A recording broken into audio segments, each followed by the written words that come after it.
Olá, família debaixo da graça do Altíssimo Deus, que o Deus eterno que instituiu o matrimônio e a família possa estar num relacionamento conjugal e familiar, tanto dos parceiros do canal, como também de você que me assiste pela primeira vez. Que as copiosas bênçãos do Senhor possam estar sendo derramadas na vida de todos de uma forma sobrenatural. Estamos de volta trazendo o devocional da família, devocional que tem um tema principal, fruto do Espírito aplicado à vida familiar. E nós já estamos no 16º devocional. O mês de maio é também denominado o mês da família. Eu faço parte de uma comissão da CEADEMA chamada Comissão da Família, que lança todo mês de maio o devocional. E hoje, no 16º devocional, o tema é Sem palavras, mas fazendo o bem. Para você que não me conhece, eu me chamo Pastor Ezequiel Pereira e é um prazer enorme estar a trazer diariamente o devocional da família para abençoar, encorajar, fortificar o teu relacionamento conjugal e familiar.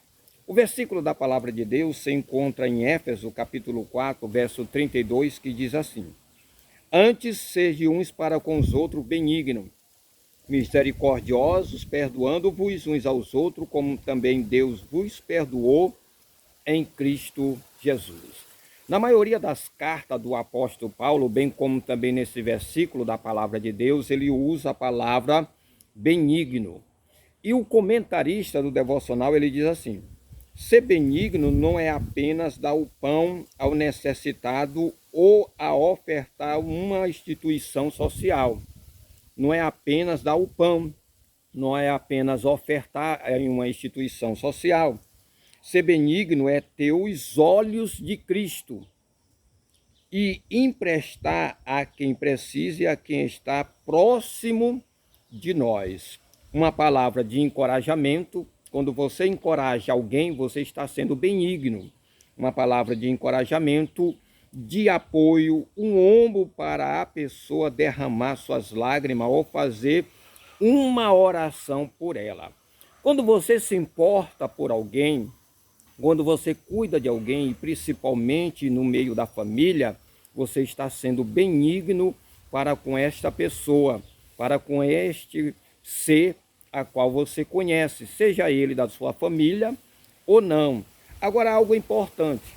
Em nossa família devemos conversar sobre diversas maneiras de sermos benignos. Existem várias maneiras de nós sermos benignos para com alguém. E no seio familiar é que nós devemos conversar. E isso deve ser muito mais ainda dos pais para com os filhos. Aqui o autor coloca: os pais devem ensinar as crianças a cederem, por exemplo, seu lugar a uma pessoa idosa, seja no metrô ou no ônibus. Agora preste bem atenção em algo que eu vou falar para você. Quando eu andava de ônibus, agora eu tenho um carro, graças ao bom Deus, eu observava que a maioria dos jovens, quando sentava lá na cadeira no ônibus, ele utiliza um fone de ouvido e fazem que estão dormindo justamente para não ceder o assento para ninguém.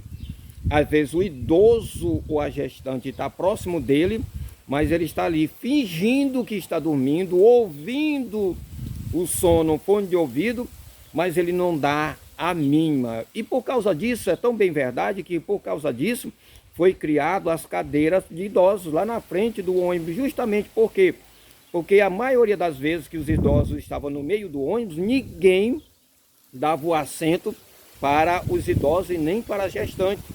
E isso muitas das vezes é porque não é ensinado dentro de casa. Na verdade, somos nós, pai, que devemos ensinar os nossos filhos a respeitar os mais velhos. Eu me lembro que há uns anos atrás nós tomávamos a bênção para todos os que olhassem na rua. Se fosse mais velho do que a gente, independente de ser da nossa família ou não, nós tomávamos a bênção.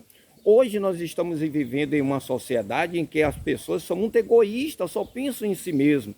E isso nós muitas das vezes trazemos prejuízo para o nosso relacionamento conjugal e familiar quando nós não somos benignos para com o nosso cônjuge ou para com os nossos filhos. Por isso, a palavra benignidade ela é muito falada na palavra de Deus e nós devemos exercitar ela, devemos praticar ela dentro do relacionamento conjugal, como também no relacionamento familiar. Deve ser um exemplo do pai para com os filhos, de uma forma que os filhos venham a aprender através da palavra do pai, mas principalmente através do exemplo dentro de casa. Até o próximo encontro, se assim Deus nos permitir.